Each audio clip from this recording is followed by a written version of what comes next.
आपण ऐकता आहात शिवसंघ प्रतिष्ठान निर्मित आणि स्वातंत्र्यवीर सावरकर लिखित माझी जन्मठेप. मराठी मोळी लावून भाळी घेऊ भरारी, हे तुला नमन गगनात घुमू दे तुझी सदा ललकारी. सारे मिळून एक होऊया, एकच आणिक एकच आमचा रंग. शिवसंघ संघ शिवसंघ. शिवसंघ प्रतिष्ठानच्या वतीनं अंदमान इथं आयोजित करण्यात आलेल्या स्वातंत्र्यवीर सावरकर अभिवादन यात्रेसाठी नोंदणी सुरू आहे. स्वातंत्र्यवीरांच्या वास्तव्यानं पावन झालेल्या अंदमानच्या भूमीवर नतमस्तक होण्यासाठी आवर्जून सहभागी व्हा. पर्यटनातून राष्ट्रभक्तीचा जागर. बुकिंगसाठी संपर्क साधा. शिवसंघ प्रतिष्ठान, द्वारा silicon valley, Ketaki building, Alka टॉकीजच्या शेजारी, पुणे 30. फोन नंबर 9420773503 किंवा 9420285000. या मातीवर उमटू द्या रे नवतेजाचे नव स्वप्नाचे तरंग. शिवसंघ संघ शिवसंघ संघ शिवसंघ संघ संघ शिवसंघ संघ शिवसंघ संघ शिवसंघ संघ संघ. माझी जन्मठेप उत्तरार्ध प्रकरण 5. चौथा संप आणि शरीर स्वास्थ्याचा बिघाड.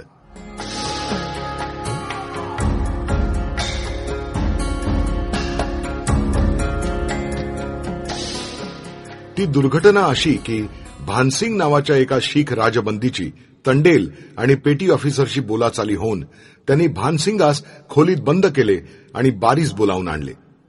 बारीने भानसिंगास खोलीत शिरून शिव्या देताच त्यानेही बारी साहेबास उलट शिव्या दिल्या. त्यामुळे संतापून बारीने त्याच्या पट्टेवाल्या सेनेस इसको ठीक करो म्हणून खून केली. या ठीक करोचा अर्थ आम्ही मागे सांगितलेलाच आहे. ती खून होताच 10-5 तंडेल, पेटी ऑफिसर इत्यादी मंडळी दंडे घेऊन खोलीत घुसली आणि त्यांनी भानसिंगास बेदम पिटण्यास आरंभ केला. तो एकटा शक्यतोवर त्यांच्याशी उलट मारहाण करीत राहिला. शेवटी त्या उतार वयातील शिखास त्या मंडळींनी खाली पाडून दंडुक्यांनी ठेचून टाकले. त्याचे ते त्यावेळचे आक्रोशने सर्व कारागारात ऐकू आले. अरे मारा, भाईयोने मेरे को मारा.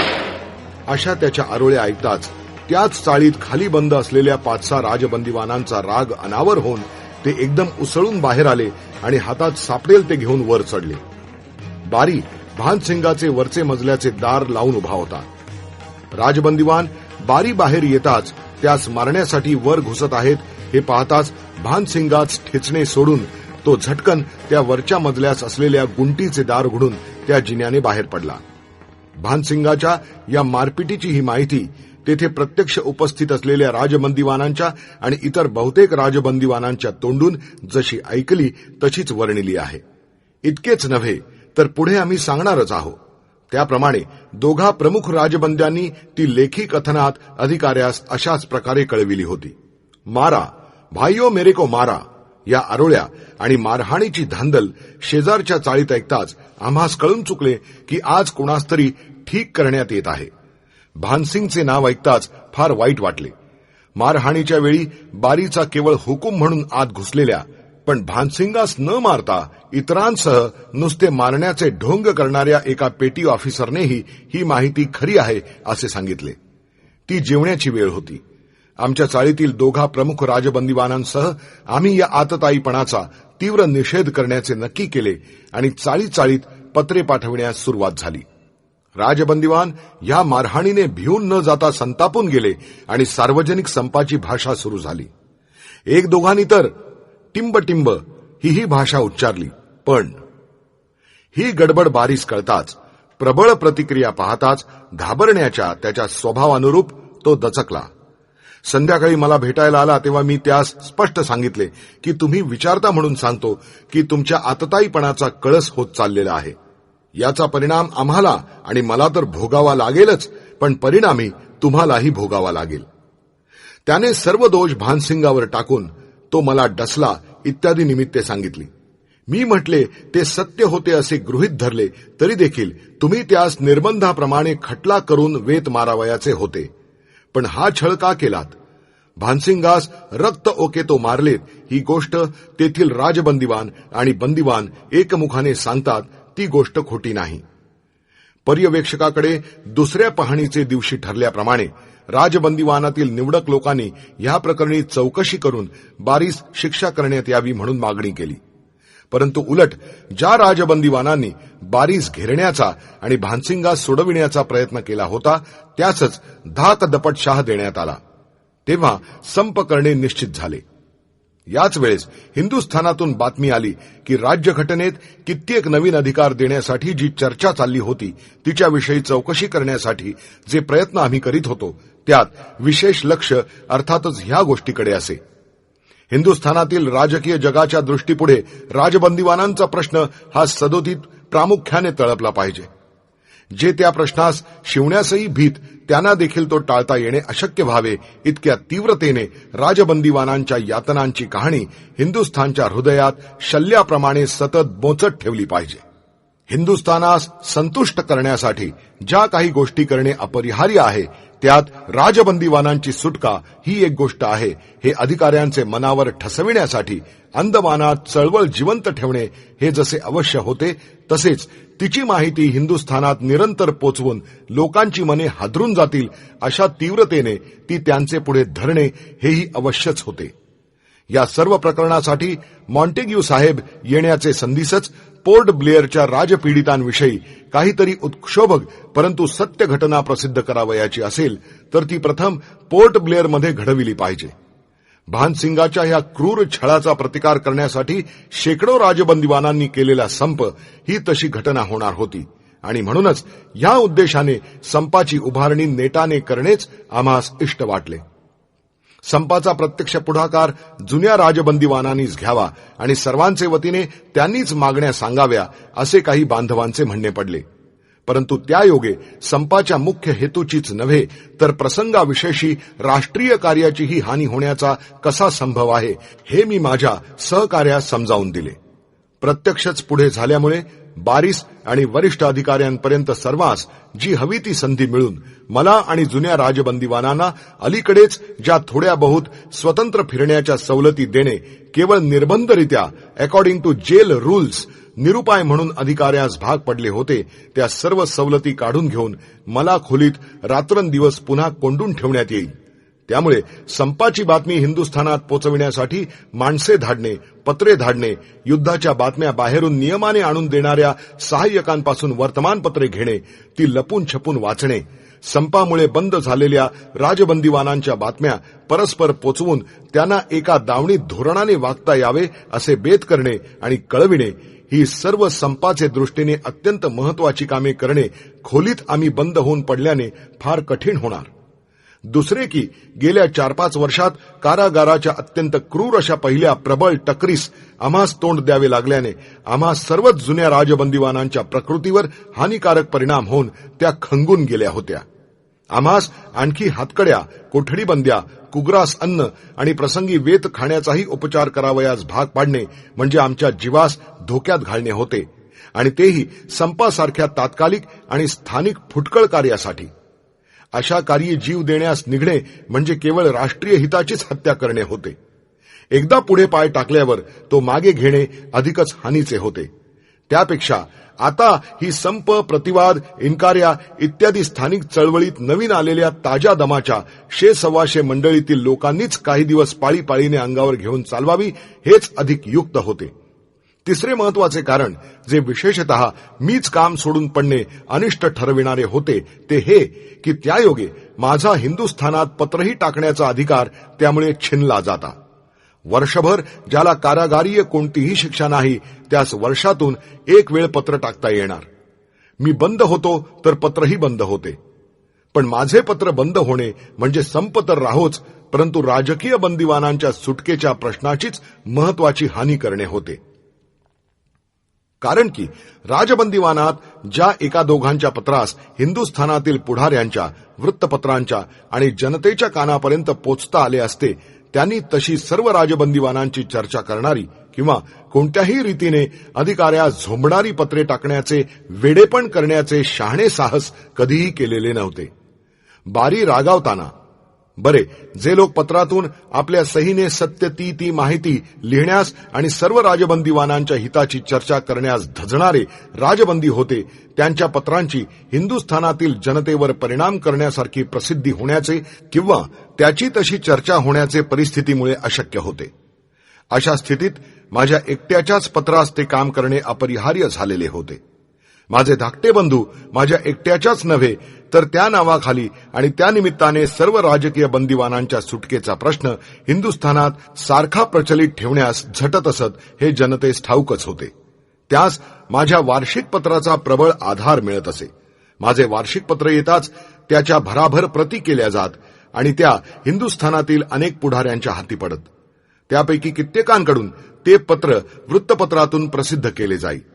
कित्येक उत्कट देशभक्त आपण होऊन त्या पत्राची प्रत करण्यास येत आणि ती एक पवित्र आठवण म्हणून संग्रही ठेवीत.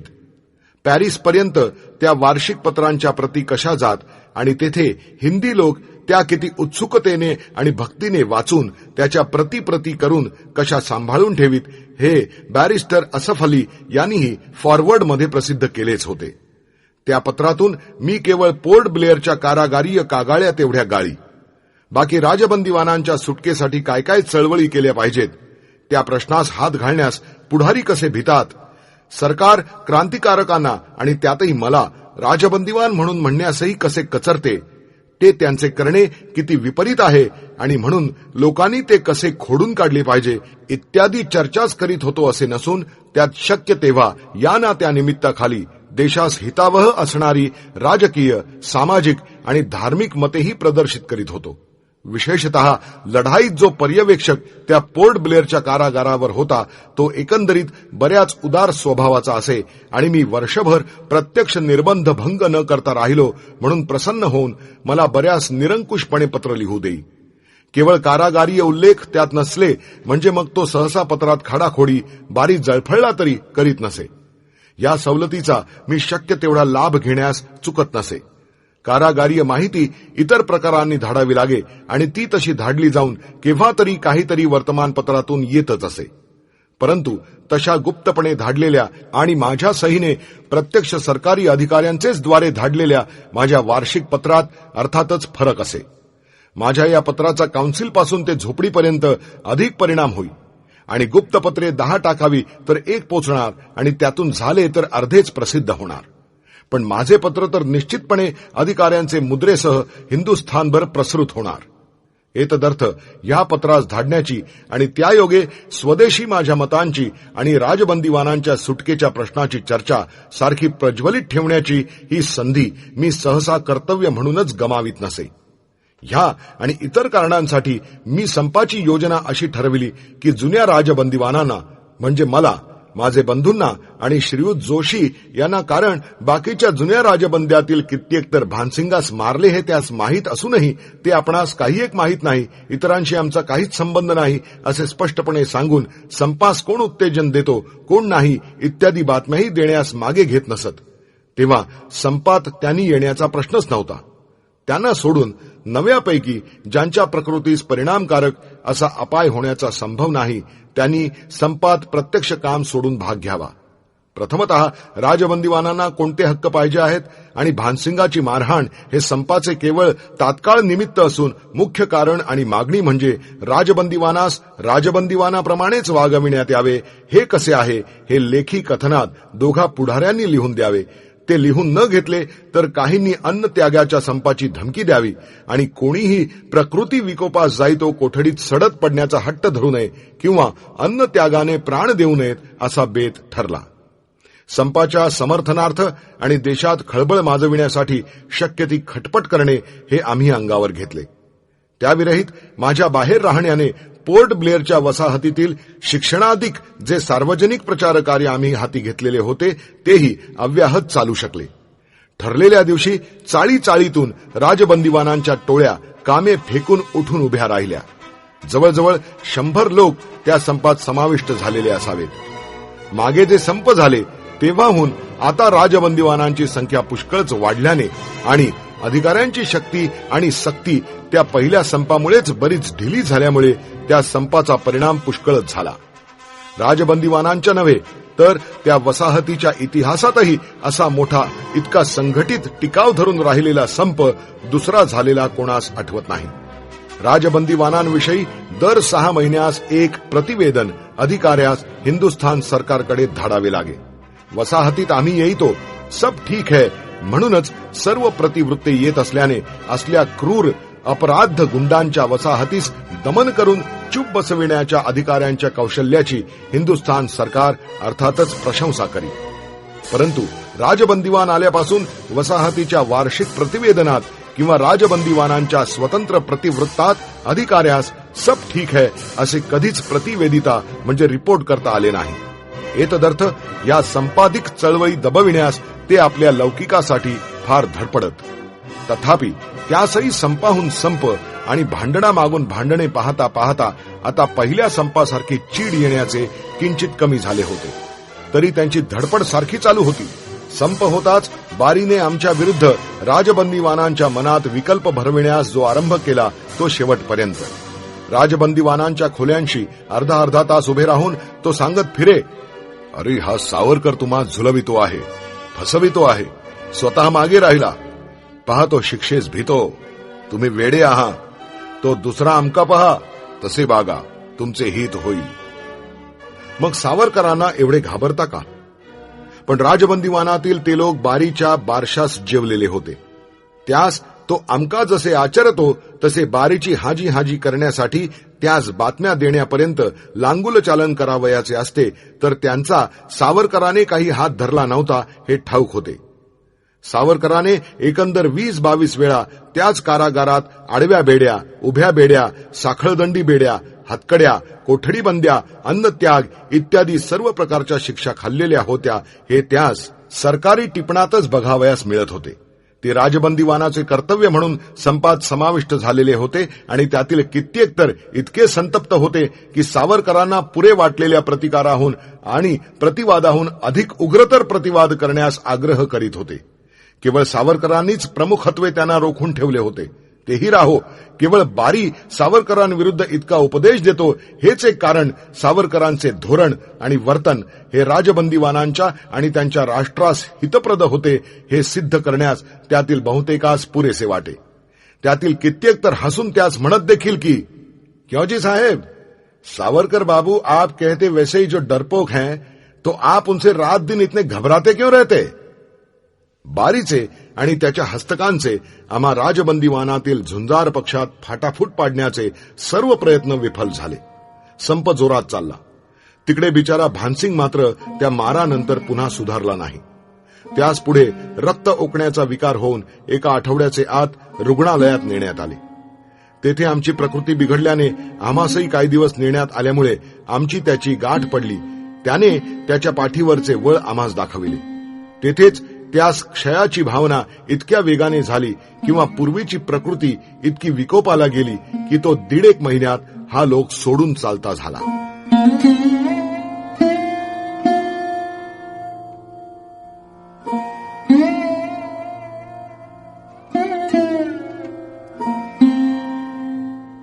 भानसिंग हा अशिक्षित शेतकरी, परंतु सुशिक्षितातही असा प्रामाणिक देशभक्त नेहमीच सापडेल असे आम्हास वाटत नाही.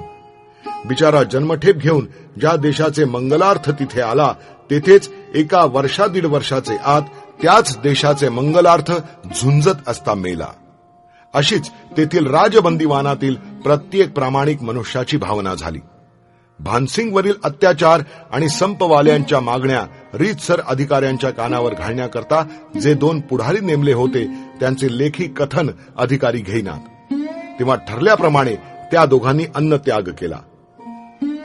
10-12 दिवसापर्यंत ते दोघे, त्यातील एक सन्माननीय 60 वर्षांचे शीख गृहस्थ होते आणि दुसरे एक तेजस्वी पंजाबी रजपूत तरुण, अन्न वाचून आपल्या कोठडीत बंद पडलेले होते. शेवटी त्यांचे लेखी कथन लिहून घेण्यात आले आणि संपवाल्यांच्या आम्हास जगतात आणि विशेषतः इंग्लंडात राजबंदीवानास वागविले जाते तसे वागविले जावे या मुख्य मागणीपासून तो शिखास केस धुण्यास थोडे पाणी आणि थोडा साबण देण्यात यावा या स्फुट मागणीपर्यंत सर्व मागण्या गोवण्यात आल्या. याप्रमाणे अन्न त्यागाचे मूळ कारण सफल झाले म्हणून त्या वृद्ध आणि सन्मान्य शीख गृहस्थाने पूर्वी ठरल्याप्रमाणे अन्न ग्रहण केले. परंतु हा समंजसपणा संतापाचे आवेशात करण्याचे सोडून रजपूत तरुणाने आपला अन्न त्यागाचा निश्चय तसाच चालू ठेवला. 2 आठवड्यांनी त्याचे नाकात दूध नळीने त्यास धरून घालण्यास आरंभ झाला. या अन्न त्यागाने त्या तरुणाचा देह कृश होत चालला. पण त्याचे ते मानी रजपूत रक्त त्या योगे थंड न पडता अधिकच वाढू लागले. त्याने कपडे घालणे सोडले, पांघरून घेणे सोडले. उपाशी उघडा नागवा थंडी वाऱ्यात त्या सिमेटाच्या मिश्र फरशीवर कोठडीत तो पडलेला असे. कोणाशी चकार शब्द बोलेना. ज्यास ऐकावयाचे नाही त्या अधिकाऱ्यांशी बोलायचे तरी का? मला सांगणे ते मी लेखी कथनात सांगितले आहे. बस इतके एकदा बोलून त्याने जी जीभ आवरली ती पुन्हा काही उचलली नाही. कमिशनर येऊन गेला, पण 1 नाही 2 नाही, असे 1 दिवस नाही 2 दिवस नाही, पुरे 6 महिने तो निरन्न स्थितीत दिगंबर होऊन त्या कोठडीत पडला होता. त्याचा सुदृढ आणि प्रशस्त देह अस्थिपंजर झाला. त्याच्यासारखा तेजस्वी, प्रामाणिक आणि अमोलिक देशभक्त असा मातीच्या मोलावर मरू नये म्हणून आम्ही शक्य ती खटपट केली. अंती एका युक्तीने त्याची प्रत्यक्ष भेट घेतली. त्याची थोडी निंदा केली. प्रतापही वेळी भलत्याच ठिकाणी ठाण मांडून झुंजण्याचा मूर्खपणा करण्यापेक्षा रणातून 2 कोस मागे हटणे हाच शूरपणा कसा समजत होता ते हळदी घाटाचे आणि इतर उदाहरणावरून सांगितले. आपण 100 रुपयांचा प्राण राष्ट्रासाठी म्हणून देताना 100 प्रतिमोल घेऊन मग द्या. नाहीतर राष्ट्राचे नावाने अशी आत्महत्या करताना राष्ट्राची काही अंशी हानीच कराल असे निक्षून सांगितले. तेव्हा कुठे स्वारीचा निश्चय ढळला. मी मरे तो देह दंडिणार नाही असे त्याने गुप्तपणे वचन दिले आणि आम्ही थोडे निश्चिंत झालो. पण इतर इष्टमित्रास हे वचन सांगता येईना. ते म्हणत, तुम्हीच त्यास अन्न त्यागापासून परावृत्त होऊ देत नाही. तुमचा शब्द तो मोडणार नाही. हा त्यांचा खोटा आरोपही काही काळ सहन करावा लागला. कारण तू अन्न अंती खाशील हे दिलेले गुप्त वचन मी कोणास सांगणार नाही असे प्रतिवचन आम्हास त्या तरुणास द्यावे लागले होते. आम्ही डॉक्टरास प्रत्यही त्याची प्रकृती अतिरेकाला गेली की नाही हे आम्हास गुप्तपणे कळविण्यास सांगून ठेवले होते. केव्हा केव्हा त्यास त्रस्त करण्याकरिता पठाण वॉर्डरातील अधिकाऱ्यांचे हस्तक आई माईवरून शिव्या देत. कारण या निमित्ताने तरी तो उलट बोलेल. उलट शिवी मौन व्रतामुळे तर देता येईना. अंगात ताप आणि त्या अभद्र बिभत्सपणाच्या शब्दांचा मारा तर सोसवेना. अशा स्थितीत एके दिवशी धावून जाऊन त्या तरुणाने रात्री आपल्या कोठडीच्या भिंतीवर आणि भूमीवर ताड ताड डोके आपटण्यास आरंभ केला. धावपळ झाली. पर्यवेक्षकांनी त्याचे खोलीतच 2 वॉर्डरास पहाऱ्यास रात्रभर ठेवण्यास आरंभ केला. नाहीतर न जाणो तो आत्महत्या करील. अंती मला 1 दिवस डॉक्टराने कळविले की आता मात्र एकतर तो मरेल किंवा वेडा होईल. हे ऐकताच सर्व राजबंदीवानांचे कडून एक सामायिक पत्र त्याने अन्न ग्रहण करावे अशा विनंतीचे धाडले आणि आता तू हटलास म्हणून कोणासही म्हणता यावयाचे नाही, तर सगळ्यांची आज्ञा म्हणून अन्न ग्रहण कर. कारण प्रकृतीचा रबर तुटणार, तोच तुटण्याचे आधी तू ताणणे बंद करशील असे तू वचन दिले आहेस. ती वेळ आली आहे असे निक्षून कळविले. तेव्हा त्या मानी गृहस्थाने एकदाचे अन्न ग्रहण केले. आमचे सारखे सांगणे असे की संपासारख्या तात्कालिक उपयुक्त चळवळीसाठी इतर कष्ट जरी सोसणे युक्त असले तरी कोणाही देशभक्ताने त्या राजबंदीवान म्हणून घेण्यासारख्या मागणीसाठी स्वप्राणाचे बलिदान आणि तेही असे अन्न त्यागादी उपायांनी आपण होऊन करणे म्हणजे मूर्खपणा करणे होय. त्या मानधन राजबंदीवानांनी 2 वेळा सार्वत्रिक अन्न त्यागाचा संप करण्याचा घाट घातला. मधून मधून 10-5 जणांनी आरंभही करावा, पण आम्ही तो उचलून न धरता हाणून पाडावा. त्यांच्या त्या तेजस्वीपणाचा यथोचित गौरव करीतच हाणून पाडावा. आज त्यावेळी अन्न सोडून बळाने मरू पाहणाऱ्यापैकी आम्ही ज्यास खेचून परत ओढले त्यापैकी काही सुटून स्वराष्ट्राची सेवा पुन्हा करीत आहेत. ज्या मानधन तरुणाविषयी वर उल्लेख केला आहे त्याची आणखी काही माहिती शक्य झाले तर पुढील आवृत्तीत देण्याचा प्रयत्न करू.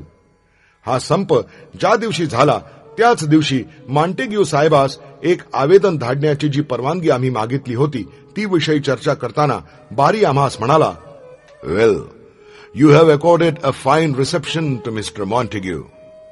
मॉन्टेग्यूच्या आगमनास पोर्ट ब्लेअरची प्रतिवंदना, सलामी म्हणूनच संप इतका संगीत करण्यात आला होता हे जरी खरे होते, तरी त्यात मी प्रत्यक्ष काम न सोडण्याचा जो विचार केला, त्यामुळे मला आवेदनपत्रांची परवानगी नाकारणे अधिकाऱ्यास जड गेले. दुसरे एक महत्वाचे कारण होते. हिंदुस्थानात ज्या सुधारणा करावयाच्या त्यायोगे राज्यक्रांतिकारकांची समजूत काही पटेल की नाही, हा प्रश्न मॉन्टेग्यू अधिक झाडून साऱ्या अधिकाऱ्यांपुढे होता. याविषयी आमच्याशी तत्रस्थ वरिष्ठ अधिकाऱ्यांनी आपण होऊन येऊन केलेल्या एतद्विषयक चर्चेने आणि वर्तमानपत्रातील लेखांनी आम्हास शंका उरली नव्हती. त्यामागे मोर्ले साहेबांच्या सुधारणांच्या हप्त्यांचे वेळी तर आम्ही इंग्लंडमध्येच होतो आणि क्रांतिकारकास शमविणे, निदान इतरास क्रांतिकारकांच्या आगगिळ्या जाज्वल्य पंथात शिरण्या इतके असंतुष्ट होण्यापासून बचाविणे, हा त्या सुधारणा देण्यात इंग्लिश सत्तेचा मुख्य हेतू होता. हे आम्हास त्यावेळी अनेक प्रख्यात इंग्लिश गृहस्थांशी झालेल्या वादविवादामुळे आणि गोखले इत्यादी पुढाऱ्यांच्या तत्रस्थ भाषणामुळे आणि प्रत्यक्ष संवादामुळे ठाऊकच होते. तेव्हा हिंदुस्थानात सुधारणांचा हप्ता मागण्यासाठी एकमुखी मागणी करण्याचे प्रयत्न जे लोकमान्य प्रमुख सर्व देशभक्त करीत होते, त्यात क्रांतिकारकातील प्रमुखांपैकी कोणीतरी थोडासा हात देणे भाग होते. तेव्हा अशा वेळेस महत्वाच्या नियंत्रणात्मक सुधारणा जर खरोखरच करण्यात आल्या, तर क्रांतिकारकातीलही अनेक लोक शांतीप्रधान मार्गाचा अवलंब करू इच्छितील हे सरकारच्या दृष्टीस आणणे आम्ही आपले कर्तव्य समजलो. मॉन्टेग्यूने सर्व पक्षांच्या भेटी घेतल्या. त्यात क्रांतिकारकांचा पक्ष उघड सापडणे दुर्घटच होते.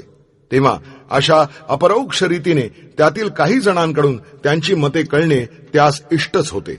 म्हणूनच आमच्यातील अनेक लोकांची आडून पाडून ही चर्चा अधिकारी करीत. परंतु काही भिवून अगदीच शेळपटपणा स्वीकारून, नको रे बुवा ते राजकारण, स्वातंत्र्य मिळाले तरी आज ते नको, निदान आपण तरी हरिहरी म्हणत बसलो आहोत आणि आम्हा सुटके पलीकडे काही पाहावयाचे नाही असे म्हणत, तर काही इंग्लिशांना हाकून द्यावयाच्या जळत्या शपथा जशा पूर्वी घेतल्या तशाच अधिकाऱ्यास पाठ म्हणून दाखवित. अशा स्थितीत क्रांती पक्षाच्या ध्येयाची आणि राजकारणाची तात्विक चर्चा केलेले सुसंगत, युक्तियुक्त आणि निर्भीड लेखी कथन आम्ही धाडू इच्छितो हे ऐकताच अधिकाऱ्यास एक प्रकारे ती इष्टापत्तीच वाटली. ते मी न करता त्यांच्या आवडीच्या कोणी इतराने केले असते तर त्यास हवे होते, पण ते जमेना. माझे नावे गेलेले आवेदन वरिष्ठास अधिक उपयुक्त वाटेल हेही त्यास माहीत होते आणि मी संपात काम सोडून न मिळाल्यामुळे कारागारीय नियमाची पण काही अडकाठी नव्हती. तेव्हा मला मॉन्टेग्यू साहेबास गव्हर्नर जनरलचे द्वारा आवेदनपत्र धाडण्याची परवानगी मिळाली आणि त्याप्रमाणे मी ते धाडिले. मॉन्टेग्यू साहेबास वरील आवेदनपत्र धाडताच त्याचा इष्ट तो परिणाम होण्यासाठी त्यातील मुख्य विधेयांची माहिती हिंदुस्थानात प्रसिद्ध होणेही परमावश्यक होते. कारण त्यायोगे हिंदुस्थानातील जे पुढारी सुधारणांसाठी झटपटत होते त्यांना हेही एक सबळ कारण सांगता येते की जर समाधानकारक सुधारणा मिळाल्या तर हे पहा, राज्यक्रांतिकारकातील काही प्रमुख लोक देखील शांततेच्या मार्गाचा अवलंब करण्यास सिद्ध आहेत. आमच्या अवश्य परिस्थितीतही जो काय पाठिंबा आम्हास आमच्या पुढाऱ्यास देता येण्यासारखा होता तो द्यावा म्हणून आम्ही आमच्या त्या वर्षीच्या पत्रात या आवेदनाचा उल्लेख केला. ते पत्र आमच्या प्रकृतीची त्यावेळची अवस्थाही प्रदर्शित करीत असल्याने त्याचे मूळच अंशतः भाषांतरित करून खाली देत आहोत. त्यायोगे राजकीय बंदिवानांच्या मुक्ततेविषयी आपल्या स्वदेश बंधूस सतत उत्तेजित करण्याचे कामी आमच्या वार्षिक पत्रद्वारे आम्ही कोणत्या धोरणाने आणि किती झटत होतो हेही तत्कालीन लिखाणावरून दृग्गोचर होईल. महाराष्ट्र प्रांतिक परिषदेने सर्व राजकीय बंदिवानांच्या मुक्ततेविषयी ठराव संमत केला हे वाचून फार आनंद झाला. कंसात गेल्या पाळीस नाशिकासही असाच महत्वाचा ठराव महाराष्ट्राने केला होता. कंस पूर्ण. एकंदरीत मुंबई प्रांतिक परिषद ही इतर कोणत्याही प्रांतिक परिषदेहून अधिक चिकाटीने आणि निर्भयतेने हिंदुस्थानातील सर्वच राजबंदिवानांना मुक्त करण्यासाठी झटत आहे हे खरे आहे. गेल्या वर्षी माझ्या माहितीप्रमाणे युक्त प्रदेश आणि आंध्र परिषद या दोघा संस्थांनीच हा ठराव केला होता. त्यातही आंध्र परिषदेचा ठराव संग्राहक आणि कळकळीचा होता. त्यावरून हे स्पष्ट होत होते की आपल्या मातृभूमीच्या मोचनार्थ बरोबर असो वा नसो, परंतु त्यास तसे करणे आपले कर्तव्य वाटताच ज्यांनी प्रामाणिकपणाची आणि निर्विवाद स्वार्थ त्यागाची पराकाष्ठा करून कारागृहातून आपले जीवन झिजवीत झिजवीत त्या महान मोचनास आपले आयुष्य अर्पण करण्यास मागे घेतले नाही, त्यांच्याविषयी आंध्र बंधूंची अंतःकरणे समवेदनेने भरलेली आहेत. तू लिहिलेस की पत्रातून आणि मासिकातून वारंवार राजकीय बंदिवानांच्या सुटकेविषयी लेख येतात. पण मग मला हे समजत नाही की राष्ट्रीय सभेलाच तेवढी त्याविषयी नाव काढण्याची एवढी लाज का वाटते. ज्या लोकांची प्रतिनिधी म्हणून ती सभा म्हणविते त्यांच्या मनात वसत असलेल्या राजबंदिवानांच्या विषयींच्या नुसत्या मानुषिक सहानुभूतीचा देखील उल्लेख करण्यास ती सभा इतकी का भीते. त्या राष्ट्रीय सभेने गेल्या वर्षी एक ठराव संमत केला, पण तो केवळ स्थलबद्ध राजबंदीचाच काय. तो त्या सभेला या गोष्टीचा विसर पडला की स्थलबद्ध लोक युद्धानंतर आपोआप सुटणारे आहेत. परंतु त्या आमच्या स्थलबद्ध बंदिवानांच्या दुःखाने त्या शोभिवंत आणि मुक्तवासू मंडपात सुखासीन झालेल्या ज्या देशभक्तांच्या टोळ्यास टिपे आणली, त्यांच्या हे मात्र ध्यानात आले नाही की त्या दुःखाच्या अनेक पटींनी तीव्रतर दुःखास निरवधी काल सहन करीत एक नाही, दोन नाही, पण शतवधी लोक इतरत्र झिजत झुरत पडलेले आहेत. त्यांची मुक्तता आपोआप होणारी नाही, म्हणूनच या प्रतिष्ठित आणि उत्तरदायी नेत्यांनी त्यांच्याविषयीच अधिक प्रयत्न केला पाहिजे होता. प्रतिष्ठित आणि उत्तरदायी तेथेच गोम आहे. ते केवळ स्थलबद्धांविषयी बोलतात, कारण त्यांना ठाऊक आहे की ते इतके धोक्याचे नाही. परंतु ते इतर राजबंद्यांविषयी चकार शब्द काढीत नाहीत, कारण त्यायोगे त्यांच्या साहेबांच्या घरी त्यांच्या प्रतिष्ठितपणास बट्टा लागण्याचा संभव आहे.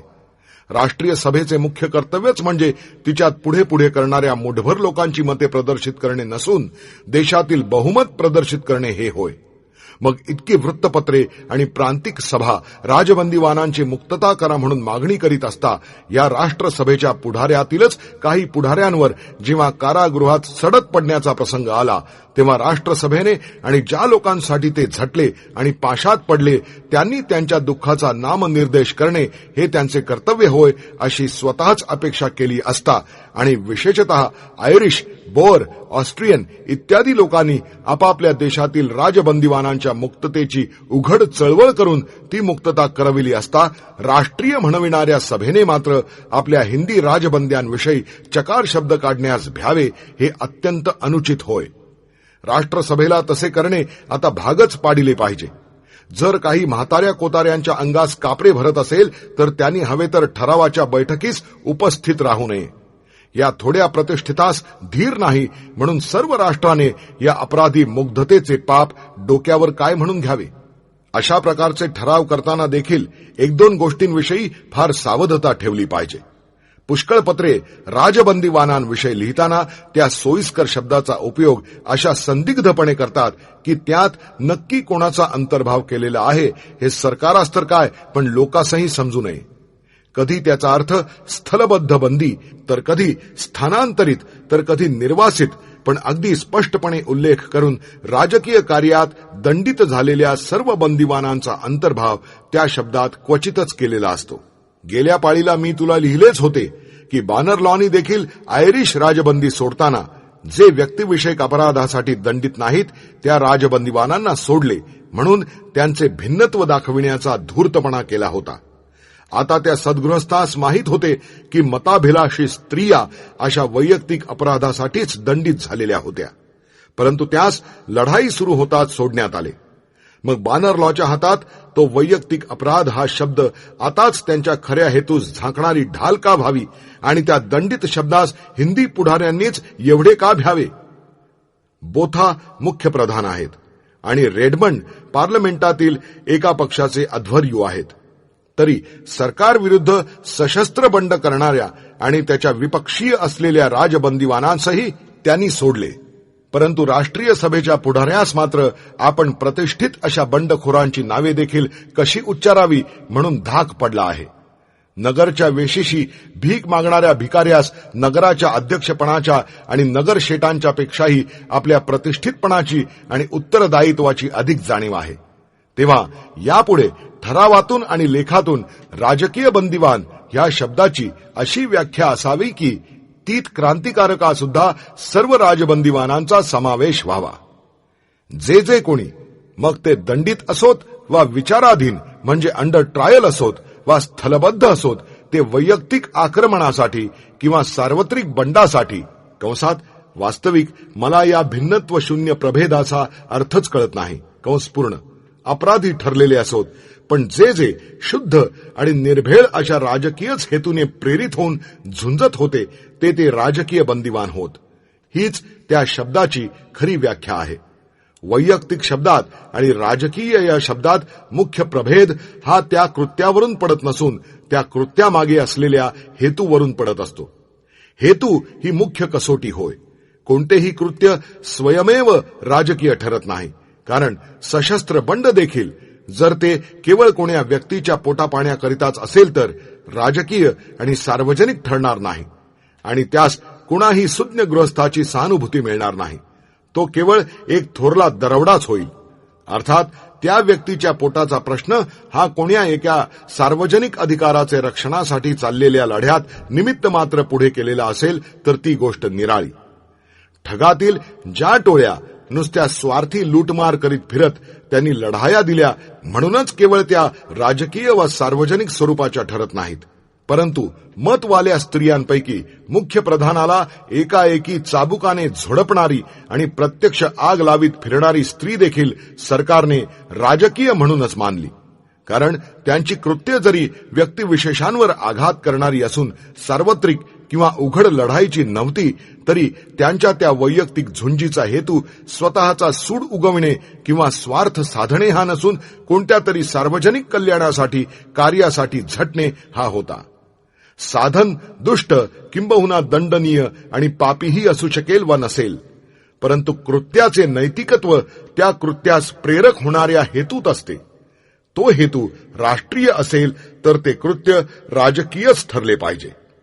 हे सर्व विवरण मी इतक्या प्रमुखपणे यासाठी केले आहे की जर क्वचित राजक्षमा देण्यात आली, यद्यपि राजबंदीवानास अशी राजक्षमा देण्यात येण्याविषयी मला फारशी आशा नाही, तर राजबंदीवान कोणास म्हणावे याची स्पष्ट व्याख्या न झाल्यामुळे सरकारास कुणाची तरी अन्याय्य प्रभेद करून राजबंदीवानातील अनेकास ते राजबंदी नव्हेतच असे म्हणण्याची आणि म्हणून राजक्षमेत त्यांचा अंतर्भाव न करण्याची संधी मिळण्याचा संभव आहे.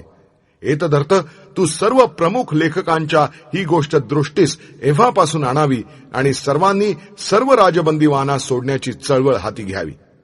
याविषयी राष्ट्रीय सभेच्या विषय निर्वाचक मंडळात तरी काही चर्चा होते की नाही आणि कोणते प्रस्ताव इतर सभातून संमत होतात, त्यात सर्व राजबंदीवानांना सोडण्याची मागणी असते का आपली काही स्थलबद्धांविषयींचीच असते हे स्पष्टपणे कळवीत जा.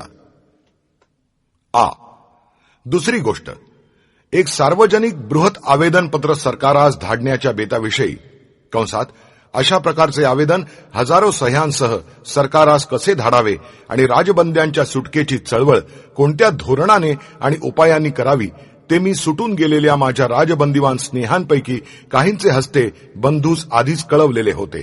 कंस पूर्ण. तो बेत कार्यात रूपांतरित झालाच पाहिजे.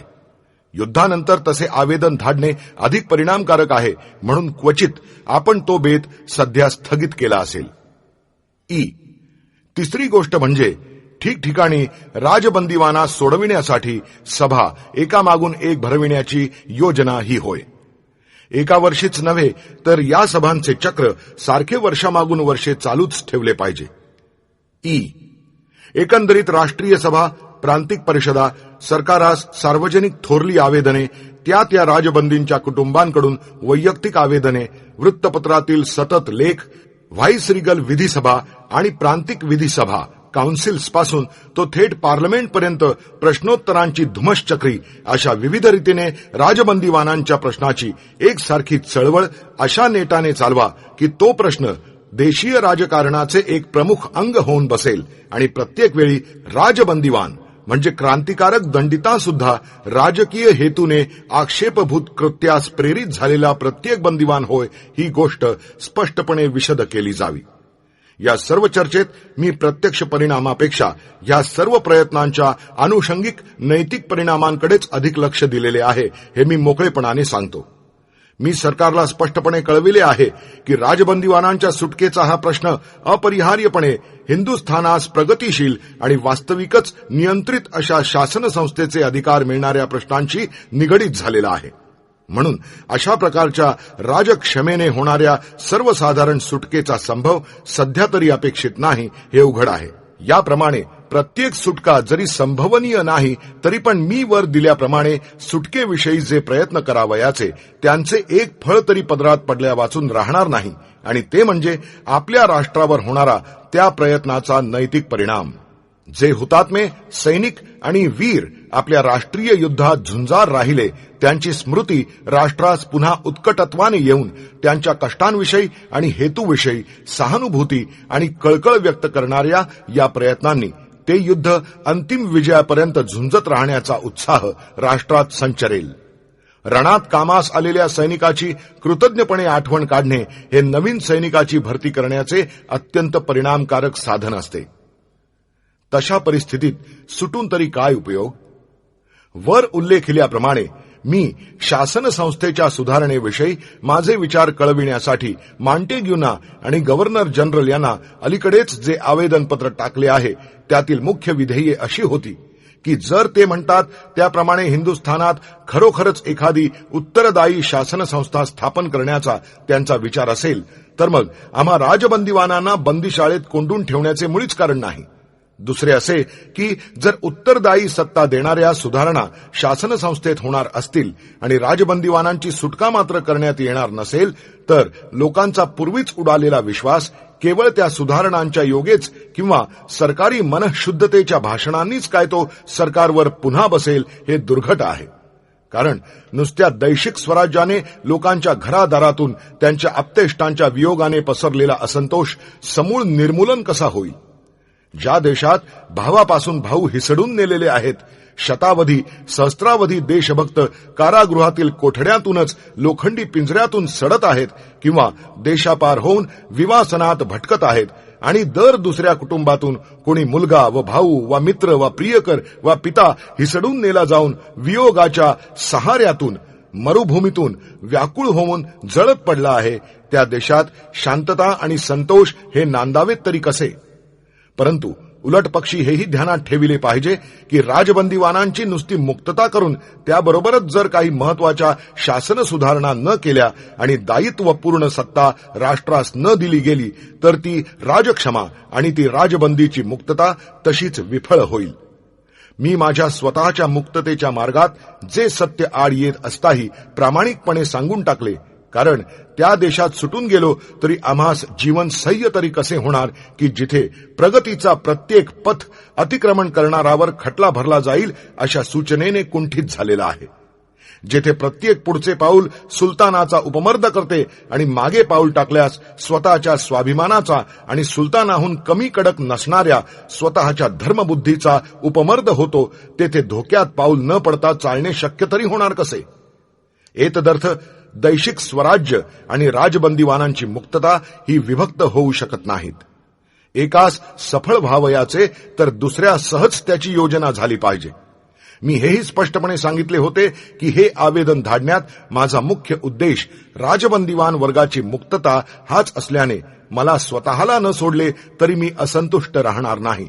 उलट मला सोडावे लागेल म्हणून जर का क्वचित राजबंदीवानास सर्वसाधारण क्षमा करण्यात येत नसेल तर मला न सोडता ज्या शेकडो लोकांस सोडणे शक्य आहे त्यास तरी सरकार सोडील, तरी त्यात मला खरोखर आनंदच होईल.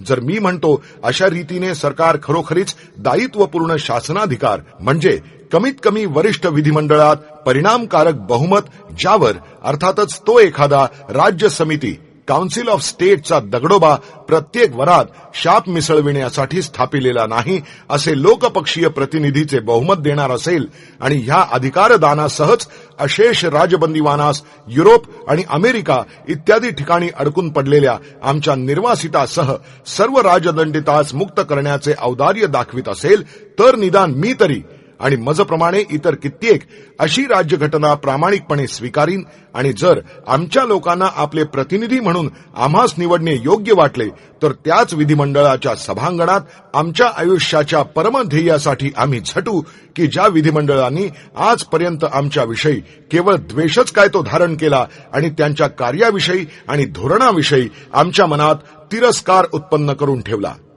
मी हे विधान सरकारच्या मनात येणाऱ्या शंकेस उद्देशून सहेतुकपणे केलेले होते, कारण मॉन्टेग्यू साहेबांच्या लिखाणात जवळजवळ स्पष्टपणेच असा सूचक प्रश्न केलेला आहे की ह्या सुधारणा दिल्या तर क्रांतिकारक त्या स्वीकारतील का. त्यांच्या ध्येयाच्या आणि महत्वाकांक्षेच्या पूर्ततेस ह्या सुधारणा अनुकूल आहेत असे पाहून ते क्रांतिकारक आपले पूर्वीचे भयंकर मार्ग सोडून शांततेच्या आणि उपयुक्ततेच्या मार्गावर येतील अशी आशा प्रदर्शित केलेल्या त्या मॉन्टेग्यू साहेबांच्या वाक्यास उत्तर म्हणूनच आम्ही स्पष्ट सांगतो की केवळ करमणुकीसाठी का कोणी आगीच्या डोंबात आणि संकटाच्या जबड्यात घुसत असतो.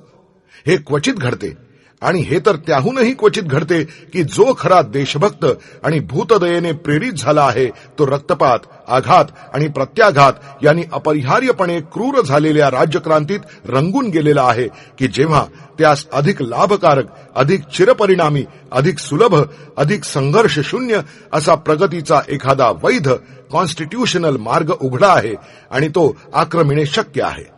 अर्थात जेव्हा राज्यघटनाच नसते, विधीच नसतो, तेव्हा वैध प्रयत्नांच्या गोष्टी बोलणे म्हणजे केवळ थट्टा आहे. परंतु जेव्हा इंग्लंडात किंवा अमेरिकेत रूढ असलेल्या कोणा शासन संस्थेप्रमाणे विधी नियंत्रित अशी एखादी प्रगतीपर राज्यघटना अस्तित्वात असते, तेव्हा राज्यक्रांती हा जणू काही गुलाब पाणी शिंपडलेला एक शीतल मार्गच आहे अशा प्रकारे त्यासंबंधी बोलणे ही तर त्याहूनही निर्दय थट्टा आहे. एवढेच नव्हे तर तो अपराध आहे. अशा अर्थाचे आणि विधेयाचे आणि अशाच भाषेत लिहिलेले आवेदन मी मॉन्टेग्यू साहेबास धाडले आहे. केवळ नावापुरता दुसरा वर्ग. तू तुझ्या गेल्या पत्रात विचारलेस की मी दुसऱ्या वर्गात बढती पावलो तर काय सवलती मिळाल्या. तुरुंगातून बाहेर जाण्याची नाही, लेखन साहित्य ठेवण्याची नाही, बंधूसह राहण्याची अथवा नुसते बोलण्याची तरी नाही, अपरिहार्य आणि सक्त श्रमापासून मुक्ततेची नाही, वॉर्डर होण्याची किंवा कोठडीतून बंद न ठेवण्याची नाही, अधिक चांगली किंवा आदरयुक्त वागविले जाण्याची नाही, अधिक पत्रे धाडण्याची नाही, घरून भेट येऊ देण्याची नाही. इतरांना हे 5 वर्षांनी उपभोगिता येते, पण मी आज कारावासाच्या 8व्या वर्षात आहे, पण ही कोणतीही सवलत मला अद्याप मिळाली नाही. तर मग तू म्हणशील तुम्हास दुसऱ्या वर्गात बढती मिळाल्याचा काय लाभ. तर हाच महत्वाचा थोर लाभ की दुसऱ्या वर्गात बढती झाली. कळले डॉक्टर. हे झाले कारागृहातील बाह्य सवलतींविषयी. परंतु हे सर्व देखील जोपर्यंत माझे शारीरिक आरोग्य ठीक राहिले होते तोपर्यंत सह्य होते. परंतु यावर्षी माझ्या वाट्यास तीही दुस्सह अडचण आली आहे, कारण माझे शारीरिक आरोग्य अगदी नष्ट होत चालले आहे. मी सहसा असे लिहावयाचा नाही हे तुला माहीत आहे, परंतु आता तसे लिहिणे मला माझे कर्तव्य आहेसे वाटते. मला ही निश्चिती आहे की दुर्दैवाच्या कोणत्याही घाल्याने गीतेचा अभ्यासी आणि माझा भाऊ सहसा डगमगावयाचा नाही. बाळ प्रत्येक वर्षी 1 दिवस तरी या कारागारातही निर्भेळ आनंदाचा वाटे. तो दिवस म्हणजे घरी तुम्हा वार्षिक पत्र टाकण्याचा. परंतु यद्यपि आज तुला पत्र लिहित असता पूर्वीप्रमाणेच त्या सर्व प्रिय दृश्यांची आणि स्नेहमय मूर्तींची कृतज्ञ स्मृती जागृत होऊन मनाला आनंद होत आहे, तरी तो आनंद शरीराच्या वर असले पत्र लिहिताना पडणारा सुखद ताणही झेपण्याची शक्ती न उरल्याने पूर्णपणे उपभोगिता येत नाही. गेल्या मार्चमध्ये मी 119 पाऊंड भरलो. यावर्षी माझे वजन 98 पाऊंड झाले आहे. अमावस्याचा विकार वेळीच वैद्यकीय उपचार आणि व्यवस्था न केली गेल्यामुळे विकोपाला गेला आहे. आता देह अस्थिपंजर झाला आहे. 8 वर्षे हे बंदिवासाचे ओझे मी सहन केले. अनेक आणि तुम्हास अज्ञात अशा आपत्तींनी मला जंग पछाडले आणि या भयाच्या, धाकाच्या, वक्रतेच्या, अपशब्दांच्या, अश्रूंच्या आणि उसाशांच्या दुष्ट आणि दुःखी वातावरणात उदात्त जीवनाचा कोंडमारा होतो आहे की काय असे झाले. परंतु ईश्वराने त्यातही अढळ उभे राहण्याची शक्ती आजवर मला दिली आणि मी त्या परिस्थितीशी झुंजत राहू शकलो. परंतु आता देहाने सोसलेले घाव विकोपास जाऊ पाहत आहेत आणि दिवसेंदिवस तो खंगत चालला आहे. अलीकडे मात्र आरोग्य पर्यवेक्षक, मेडिकल सुपरिंटेंडंट, अधिकारी माझ्या प्रकृतीकडे काहीसे लक्ष देऊ लागले आहेत आणि यद्यपि मला अजूनही कर्तव्य म्हणजे कारागारातील काम करावेच लागत आहे, तरी सध्यापुरते मला रुग्णालयात जेवण म्हणजे नीट शिजवलेला भात आणि दूध मिळू लागले आहे. मला जी शंका येते ती ही की ही सारखी वाढत चाललेली अशक्तता अंती अंदमानी कारागारातील त्या परिचित सहचार्याच्या, त्या क्षयरोगाच्या हाती मला सोपवून देते की काय. एकाच गोष्टीने या शंकेचा निराश होणारा आहे आणि ती गोष्ट म्हणजे परिवर्तन, फेर, पालट. अर्थातच कारागारीय परिभाषेतील पालट नव्हे, कारण त्या परिभाषेत परिवर्तन म्हणजे आहे त्याहून कष्टतर परिस्थिती असा अर्थ होतो. परंतु पालट म्हणजे सुखतर परिवर्तन. कोणत्या तरी हिंदुस्थानी बंदीशाळेत किंचित आरोग्यप्रद वायुमानाचे स्थानी धाडले जाणे, कारण हा एकसारखेपणा अगदी कंटाळवाणा होत आहे. तरी देखील तू काही एकदम चिंतामग्न होऊ नकोस. ही परिस्थिती त्रासदायक आहे परंतु निर्णायक नाही. कारण बंदिशाला म्हटली की तिची चिकाटी विलक्षण असते. ती आपल्या भक्ष्याचे लचके तोडते पण मारित नाही, व्यथा देते पण वधित नाही, निस्सत्व करते पण नष्ट करीत नाही, राख करते पण राखून ठेवते. आणि जीवनाचा अत्यल्प संभव असताही 80 वर्षापर्यंत रखडत पडणाऱ्या बंदींची उदाहरणे दुर्मिळ नाहीत. म्हणून शरीर कितीही अशक्त झाले असले तरी सहसा जीवास काही अपाय होईल अशी भीती, जर मध्यंतरी एखादे अनपेक्षित संकट उद्भवले नाही तर तुम्हास आजच पडावयास नको आहे. आणि पुन्हा हे सर्व शरीरापुरतेच काय ते, कारण यद्यपि पेटलेल्या चितेशी बांधून टाकले असता बडे जावाने अग्नीची चेष्टा करण्याचा वाचवीरतेचा प्रयत्न उपहासास्पद होणारा आहे, तरी मी इतके सांगू शकतो की आत्मा अजूनही या कंपित आणि विचलित देहास आपल्या हातात ठेवण्यास समर्थ आणि संमत आहे. ह्याहून कष्टतर आणि दीर्घकालीन कष्टास तोंड देण्यास सिद्ध आहे.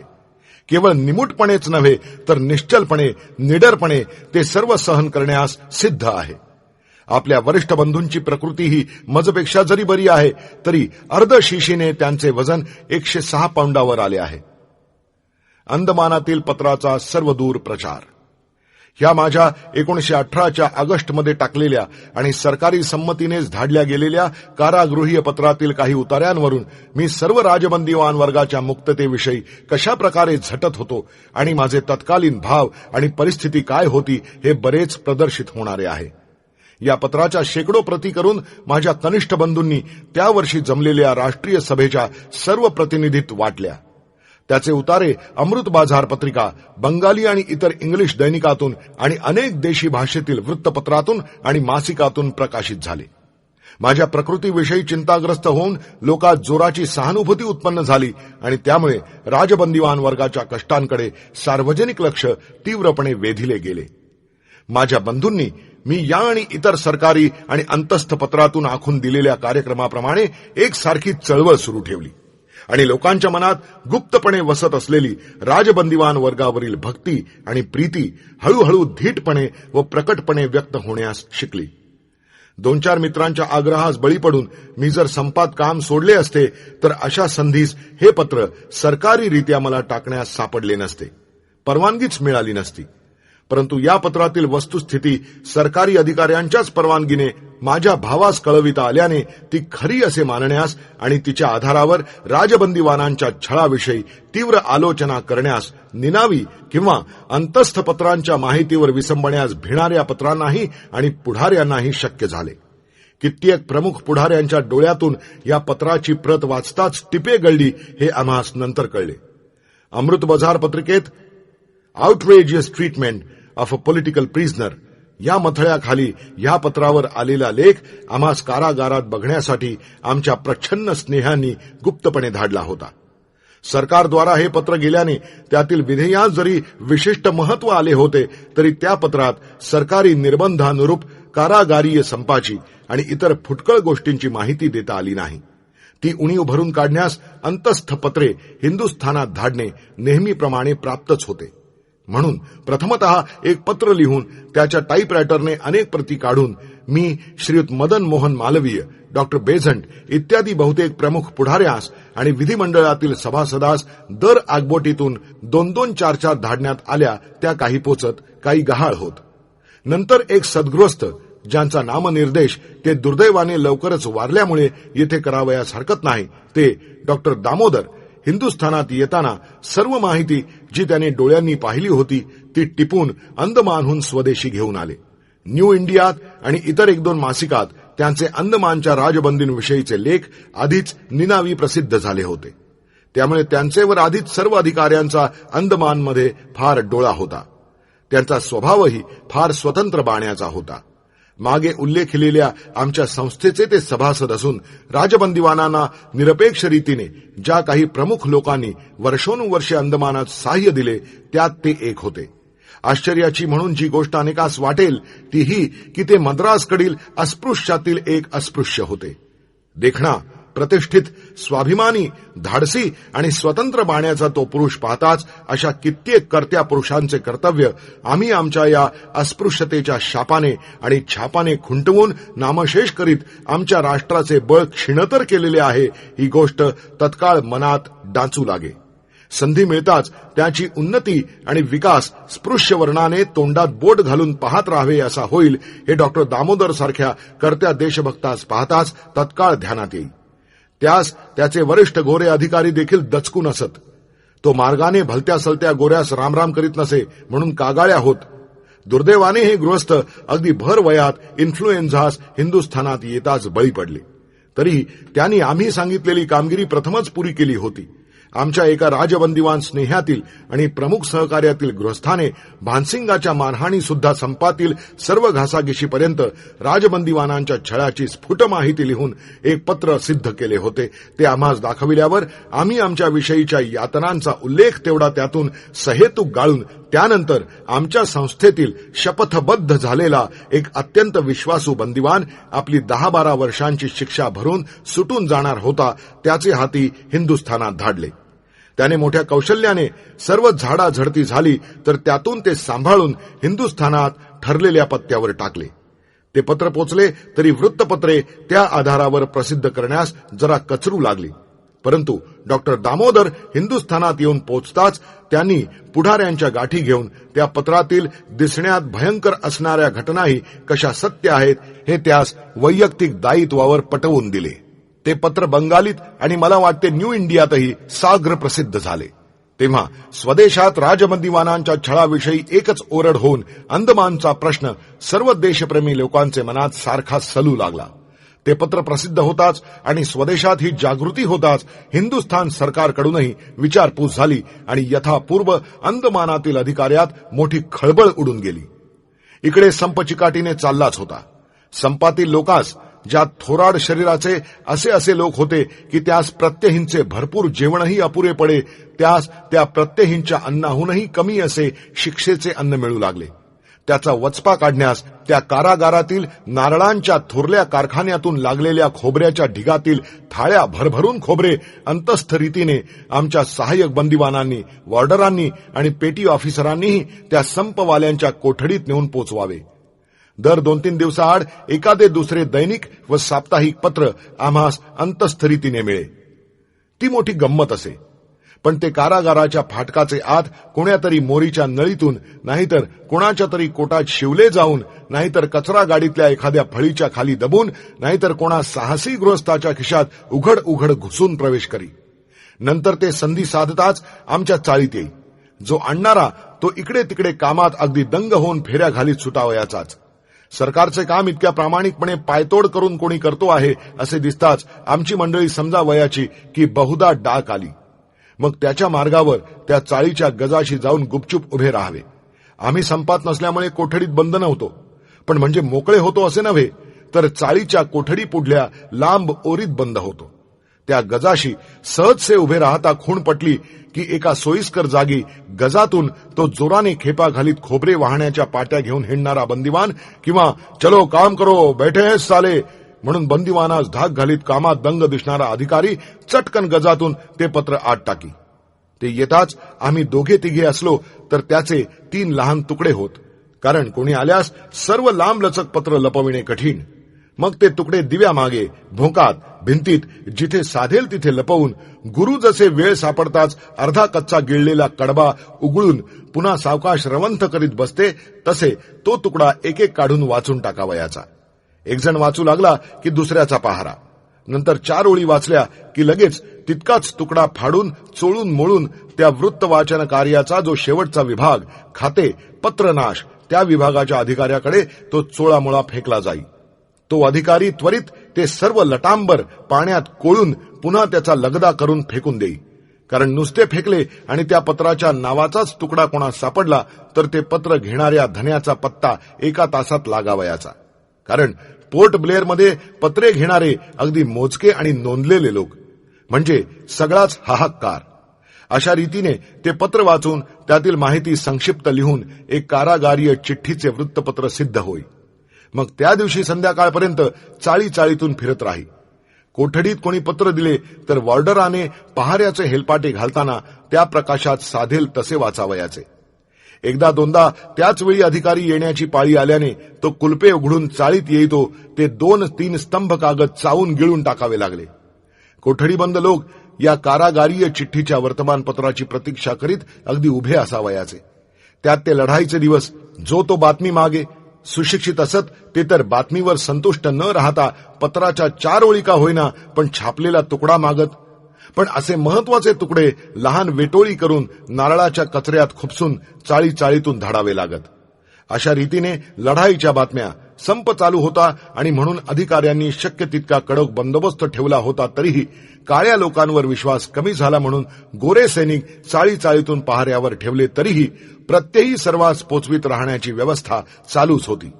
हे गोरे सैनिक देखील ओळख होता होता काही इतके मन मिळावू आणि सहानुभूती प्रवण निघाले की त्यांनी देखील बातम्या दिल्याच नाहीत किंवा वर्तमानपत्रेही दाखविलीच नाहीत असे शपथेवर सांगण्यास आम्ही धजत नाही. त्यांच्याही मग बदल्या होत, तरी तेच, कारण मनुष्य स्वभाव. काकुळत्या करण्यातही निष्णात. एवढ्या या गडबडीत केव्हा चटकन पत्र आणि पत्र आणणारा वा वाचणारा धरला जाई. तेव्हा मग तोंड अगदी बघण्यासारखे करावे लागे. दादा, बाबा, जमादार साहेब अशा अगदी बारीपर्यंत प्रथम विनवण्या करून त्या आणणाऱ्या बंदिवानास सोडविण्याचा प्रयत्न करावा लागे. 2-4 वेळा बारीला देखील द्रव येऊन त्याने पत्रे सोडून दिली होती. ही गोष्ट बारीविषयी तितकी कृतज्ञता प्रदर्शित करण्यासाठी जशी सांगणे प्राप्त आहे, तशीच आम्ही केविलवाण्या काकुळत्या करण्याच्या समयज्ञ कलेतही किती निष्णात झालो होतो हे सिद्ध करण्यासाठीही सांगणे प्राप्त आहे. बरे, इतक्यावर खटला झालाच तर चलता है. एकदा असेच एक पत्र धरले जाऊन आम्हास हातकडीत 7 दिवस लोंबकळत उभे राहावे लागले असता बारी आला आणि वक्र विनोदाने हातकड्या दाखवून म्हणाला, हे काय रे? आम्ही म्हटले, हे पोस्टेज. तो म्हणाला, जरा महाग पडले नाही? आम्ही म्हटले, छे, कितीतरी स्वस्त. तुम्हास वर्तमानपत्रे घ्यावयाची तर वर्गणी भरावी लागते आणि त्या वाचून पोस्टेज. आम्हास कारागारात वर्गणी वाचून वृत्तपत्रे मिळतात. केव्हा असे 8 दिवस हातकडीचे पोस्टेज. टपाल वेळ दिला की झाले, पुन्हा 6 महिने फुकट पत्र. हातकड्या बेड्यांच्या माराखाली त्या 6 महिने कोठडी बंद झालेल्या राजबंदिवानात कित्येकांच्या प्रकृती अगदी विकोपास गेल्या होत्या. 1-2 क्षयाची चिन्हे स्पष्ट दिसू लागली. अंदमानात क्षयालाच बहुतेक लोक बळी पडत. त्या सुदृढ दीर्घकाय शेतकरी आणि श्रमजीवी शिखातही लोक क्षयाला बळी पडण्याचा संभव दिसू लागला. 1-2 कोठडीबंदी असह्य होऊन डोके बिघडते की काय अशी चिन्हे दिसू लागल्याचे त्यांनी कळविले. परंतु तरीही पहिल्या 6 महिन्यानंतरही पुढे संप चालवावा ही त्यांची चिकाटी स्थिरच होती. परंतु आमच्या नेहमीच्या धोरणाप्रमाणे संपासारख्या तात्कालिक चळवळीत अशा उत्कृष्ट देशभक्तांचा बळी देणे नाही असा आम्ही आपला निश्चय कळविला. संप चालवावयाचाच, तर पहिल्या संपातून जे वगळले गेले त्या नव्या बंदिवानांनी कामे सोडून कोठड्यात जावे आणि जे थकले भागले होते आणि ज्यांच्या प्रकृतीस धोका होण्याचा संभव स्पष्ट दिसू लागला होता त्यांनी कोठड्यातून बाहेर येऊन हलकी कामे जी अधिकारी वर्ग देण्यास मान्य झाला होता ती करीत जरा विश्रांती आणि पालट घ्यावा असे आम्ही सांगितले. पुष्कळ चर्चेनंतर आणि विरोधानंतर अंती ते दृढ प्रतिज्ञ लोक संप सोडण्यास मान्य झाले आणि त्याप्रमाणे सर्वांनी पुन्हा कामे आरंभ केली. 6 महिन्यांनी त्या रजपूत तरुणानेही तेव्हाच अन्न ग्रहण केले हे मागे सांगितलेच आहे. संप संपताच अधिकाऱ्यांना पुन्हा एकदा हायसे वाटले. या नेहमी चालू असलेल्या संपांती अधिकाऱ्यांचा दरार असा पहिल्यासारखा कारागृहात काही उरला नाही. पर्यवेक्षक किंवा बारी आला म्हणजे चाळीतून हे राजबंदी बसूनच राहत. हातकड्या लावून उभे करविले तरी तो बळाने करून घेतलेला सन्मान अधिकाऱ्यासच अपमानाहून त्रासदायक वाटे. त्याविरहित असल्या आणि विशेषतः या शेवटच्या संपाने कारागृहीय व्यवस्थेत आर्थिक चट्टा काही थोडा बसत नसे. या वाचून देशात माजलेली खळबळ आणि जिच्यामुळे हिंदुस्थान सरकारकडून होणाऱ्या प्रश्न प्रतिप्रश्नास उत्तरे देत बसण्याचा त्रास आणि प्रसंगी भीती, या सर्व गोष्टींमुळे संपास अधिकारी मनापासून कंटाळले होते. राजबंदीवानास राजबंदीवानाप्रमाणे लेखले जाऊन त्या वर्गास इंग्लंड इत्यादी देशात वागविले जाते तसे वागविले जावे ही एक मागणी सोडून हिंदुस्थान सरकारकडून त्या संपाचे आधी केलेल्या बहुतेक लहान सहान पण महत्वाच्या मागण्या मान्य करण्यात आल्या. लांब पत्रे धाडू देणे, शिखास केसासाठी स्नानास गोडे पाणी, साबण आणि तेल मिळणे, अन्नाची सुधारणा, कामाची अतिशय सक्ती नसणे इत्यादी सवलती मिळाल्या. संपाचा मुख्य हेतू जो हिंदुस्थानात परिणाम होईल इतका अंदमानच्या पीडेचा प्रतिवाद आणि प्रतिकार करणे तो साध्य झालाच होता. आणि यद्यपि संपाच्या मागणीप्रमाणे भानसिंगाच्या मारहाणीसाठी बारीची उघडपणे चौकशी होऊन तो दंडित झाला नाही, तरी एकतर त्याला त्या आक्षेपातून सुटण्याकरिता पुष्कळ धडपड करावी लागावी इतकी विचारपूस वरिष्ठांकडून झाली होती. त्यास सहसा पुन्हा तसे करण्यास धजण्याचे साहस उरले नव्हते. आणि दुसरे की एका अधिकाऱ्याची उघड चौकशी करणे, सरकारास भाग पाडणे हे काम हिंदुस्थानातील विधिमंडळे आणि मुद्रण यांचे होते. त्या कारागारात बांधून टाकलेल्या राजबंदींना त्याविषयी जो प्रतिकार करता आला तो त्यांनी केला होता. या संपानंतर अधिकाऱ्यांच्या वर्तनात पुष्कळच ढिलाई झाली. पूर्वी धर राजबंदी की दडप घाण्यात असे प्रकार होऊन 17 वर्षांची मुले देखील त्यास अपवाद नसत. पण मागच्या संपानी आणि प्रतिकाराने नरम होत युद्धकाली आलेल्या त्या शेकडो राजबंदीतील अगदी धिप्पाड आणि सशक्त मनुष्यासही कोणी घाण्यात फारसे धाडले नाही. छिलका पुरा करून घेण्याचीच जिथे अधिकाऱ्यास मारामार पडे तिथे घाण्याचे नाव व्यर्थच होते. अशा घासाघिशीने जे कराल ते करा, पण काहीतरी काम करा, अगदी नाही म्हणू नका असे अगदी स्पष्टपणे सांगून अधिकारी दिवस ढकलू लागले. जर छिलक्याशीच घासाघीस केली नसती तर ते पुन्हा घाणा देते. घाणा तर काय, पण बरेच दिवस एखादा संप किंवा भांडण न केले तर बारी पूर्वी दोरीचे काम देखील वाढवू लागे. एकदा अशीच स्वस्थता पाहून त्याने 3 पाऊंड दोरीचे काम प्रत्येकी 4 पाऊंडांवर चढविण्याचा प्रयत्न केला होता. कारण 3 पाऊंड दोरी हे राजबंदी झटकन वळतात आणि मग सगळा दिवस वाचन करीत बसतात. अशा या अधिकाऱ्यास नेहमी घासाघीसच ठीक वळणावर ठेवी. शेवटी बारी थकून गेला. परंतु या संपानंतर बारी अगदीच थकून गेला. हिंदुस्थानपर्यंत त्याचा दुर्लौकिक झालेला. सरकारही शेवटी त्यास संशयित दृष्टीनेच पाहू लागलेले आणि राजबंदीवानास लहान मोठ्या सवलती मिळत मिळत तो वर्ग इतका डोईजड झालेला की त्यामुळे कारागारात त्या पूर्वीच्या पोर्ट ब्लेअरच्या परमेश्वराची एका फत्तराहून अधिक प्रतिष्ठा किंवा भीती साधारण बंदिवानही मानित नाहीसे झालेले. अशा स्थितीत तो अगदी उदासीनपणे राहू लागला. मरो तो सरकारी दरारा, माझे राहिलेले दिवस कसे बसे भरले की सुटलो म्हणून स्पष्टपणे म्हणे. पूर्वी आम्हास प्रत्येक संपात त्याच त्या मागण्या करीताना पाहून तो म्हणे, काय सावरकर, त्याच त्या मागण्या मागता, पण तुमचा हा प्रयत्न दगडी भिंतीस डोक्याने टक्कर देण्यासारखा व्यर्थ आहे. आता त्या मागण्यातील कित्येक मागण्या पचनी पाडीत स्थिती इतकी झाल्यावर आम्ही बारीस म्हणावे, त्याच त्या मागण्या मागणारी चिकाटी बंधू शेवटी आपले डोके फोडून घेते की दुसऱ्याचे? अजूनपर्यंत तर ती अगदीच व्यर्थ गेली नाही असे राजबंदीवानांचे अलीकडे वर्षानुवर्षे दर्शन न झालेला तो तेलाचा घाणाच सांगेल. युद्धानंतर आलेल्या राजबंदीस आता पुष्कळ स्वातंत्र्य आणि काहीच तर इतर बंदीवानांवर देखरेख करण्यासारखी किंवा मोकळेपणाने हिंडता फिरता यावे अशी कामे देण्यात आली. विशेषतः जे संपास अनुकूल नसत किंवा आपापले काम करून स्वस्थ बसत त्यांच्या साधेपणाकडे सरकारचे लक्ष वेधून त्यास पुस्तके बांधणे, कारखान्यात छापखान्यात सोयीस्कर कामे आणि अधिकार उत्तेजनार्थ म्हणून मिळत. संपाचा आणि घासाघिशीचा हा एक महत्वाचा उपयोग असे. कारण त्यामुळे प्रत्यक्ष भांडण करणाऱ्यांचा जरी लाभ झाला नाही तरी भांडणात न पडणाऱ्या राजबंदीवानांच्या सरळ वर्तणुकीचे तरी काही फळ होई आणि त्यायोगे काही राजबंदी तरी सापेक्षतः बऱ्या स्थितीत राहू शकत. सरकारास ते सुशील वाटावे म्हणून तरी कोणाकोणास चंडशील होणे अवश्य होते. नाहीतर त्या सुशीलासही 3 पौंड दोरीचे नावे 4 पौंड दोरखंड वळावे लागते. या संधीस युद्धाचे पहिले स्वरूप बदलले होते. आता जर्मनीचा पहिला भर उतरत चालला होता आणि त्या मानाने बंदीवानांच्या आशेच्या पहिल्या ओतू जाऊ पाहणाऱ्या उकळीसही उतार पडत चालला होता. मागून जे राजबंदी आले त्यातही साधारण बंदीवानांप्रमाणे अगदी उद्या चाललो म्हणून पक्का विश्वास बाळगणारे लोक होते. संपाचे आधी शिक्षा होताना 6 महिने बेडी म्हणून पर्यवेक्षक शिक्षा देई, तेव्हा त्यास तिथेच कित्येक भोळ्या राजबंदीवानांनी सांगावे की जाव 6 महिने तुझे राज्य तरी टिकणार आहे कुठे.